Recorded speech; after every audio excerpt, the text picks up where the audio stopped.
Hello friends, मैं विशाल आपका स्वागत करता हूँ एक नए वीडियो के साथ। तो आज के वीडियो का हमारा टॉपिक है प्रोबेबिलिटी ऑफ एन इवेंट।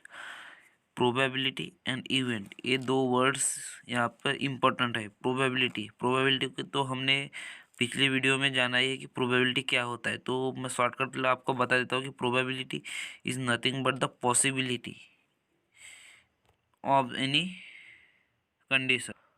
अगर किसी चीज़ की पॉसिबिलिटी हम अगर नंबर्स में एक्सप्रेस करते हैं, उसे हम मैथमेटिकल लैंग्वेज में प्रोबेबिलिटी कहते हैं।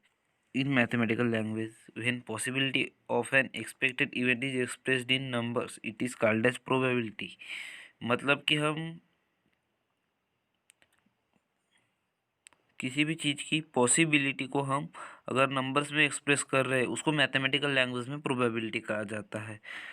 तो प्रोबेबिलिटी, किसी इवेंट की प्रोबेबिलिटी निकालने के लिए फार्मूला है हमारे पास, P of A equals to number of sample points in event A. मतलब जो कि इवेंट दिया जाएगा उसमें उसका सैम्पल पॉइंट और उसके डिवाइड में आएगा number of sample points in sample space. P of A equals to N of A upon N of S, ये हमारा फार्मूला रहेगा। तो चलिए जल्दी स्टार्ट करते हैं हमारे प्रैक्टिस सेट को। तो प्रैक्टिस सेट 5.4 का पहला क्वेश्चन है, if two coins are tossed find the probability of the following events. नीचे दो इवेंट्स दिए गए। पहला इवेंट ये है कि getting at least one head and second one is getting no head.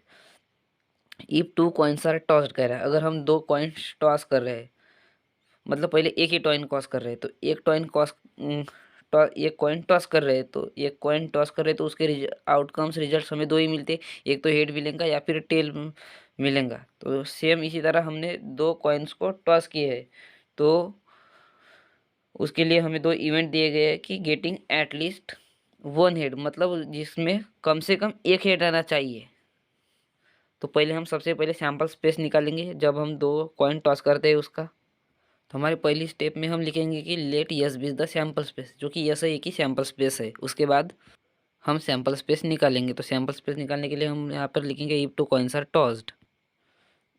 हमारा सैम्पल स्पेस में देखिए टू कॉइन्स को टॉस्ड कर दिए, तो पहला आएगा हेड और दूसरा आएगा टेल, और दोनों को साथ में ही टॉस किए तो क्या आएगा, एक तो दोनों हेड हेड आएंगे, दोनों टेल टेल आएंगे, या फिर एक हेड और एक टेल आएगा और दूसरा टेल या फिर एक हेड आ सकता है। तो चलिए सैम्पल स्पेस निकालते हैं। तो हमारा सैम्पल स्पेस कुछ इस तरह आ जाएगा, एक तो दोनों हेड रहेंगे, या फिर एक हेड और एक टेल रहेगा, या फिर एक टेल और एक हेड रहेगा। मतलब पहले का एक टेल रहेगा तो दूसरे का हेड रहेगा, या फिर दोनों के टेल टेल ही रहेंगे। तो ये हो गया हमारा सैम्पल स्पेस। अब हमें एन ऑफ एस भी मिल गया है। एन ऑफ एस में नंबर ऑफ सैम्पल पॉइंट्स कितने हैं, 1 2 3 4। तो N of S equals to 4। तो देखिए हमने टू कॉइन्स को टॉस करने के बाद हमें सैम्पल स्पेस मिल गया। उसके बाद हमें पहला इवेंट दिया गया है कि गेटिंग एटलीस्ट वन हेड। मतलब इसमें कहा गया है कि कम से कम एक हेड होना चाहिए। मतलब कम से कम कहा गया है, तो इससे एक से ज़्यादा भी होगा तो भी चलेगा, लेकिन कम से कम एक हेड तो हो नहीं। तो हम इसको इवेंट एक कंसिडर करेंगे। तो इसको हम कुछ इस तरीके से लिखेंगे, let event A be getting at least one head. तो इसका सैंपल स्पेस कुछ इस तरीके से आ जाएगा, ये इक्वल्स टू, देखिए क्या कहा गया है कि इसमें कम से कम एक हेड होना चाहिए। जिस एक से ज़्यादा भी होगा तो भी चलेगा, क्योंकि यहाँ पे एटलीस्ट बोला है। तो यहाँ पर एक एच आ जाएगा, दूसरा एच टी आ जाएगा और तीसरा T H.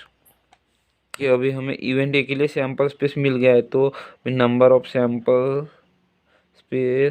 Points in A equals to 3 मिल गया। अभी हमें इसकी प्रोबेबिलिटी निकालना है। तो प्रोबेबिलिटी निकालने के लिए हमारा फार्मूला है, probability of point event A is equals to number of sample points in event A upon number of sample point in S. Equals to N of A equals to हमें 3 मिला है और N of S तो हमारा 4 है, तो हमें probability for point event A मिल गई है।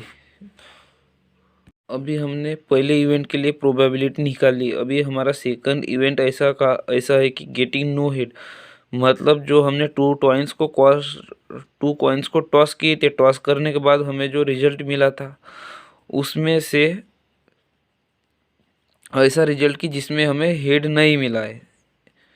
तो हम इसको सॉल्व करने के लिए लिखेंगे event B getting no head, ऐसा लिखेंगे। तो हमारा sample space for event B के लिए कुछ ऐसा आएगा। तो देखिए हमारा इसके पहले स्पेस था कि देखिए H H H T H T. तो इसमें से ऐसा रिजल्ट हमें चाहिए, आउटकम चाहिए कि जिसमें हेड ना हो। तो यहाँ पर देखिए एच यहाँ पर हेड है, एच टी इसमें भी हेड है, टी एच इसमें भी हेड है, टी टी इसमें हेड नहीं है।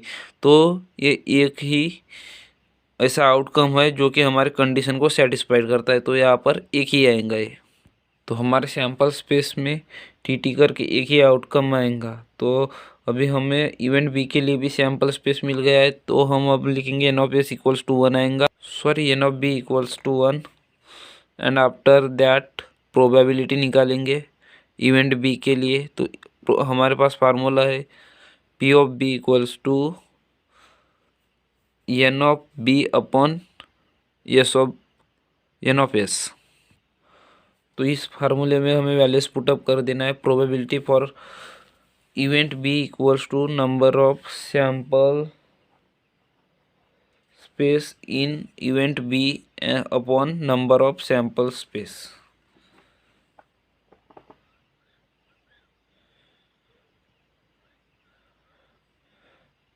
एन ऑफ बी 1 है हमारे पास और एन ऑफ एस 4 है। तो हमें प्रोबेबिलिटी फॉर पॉइंट बी मिल गई 1/4।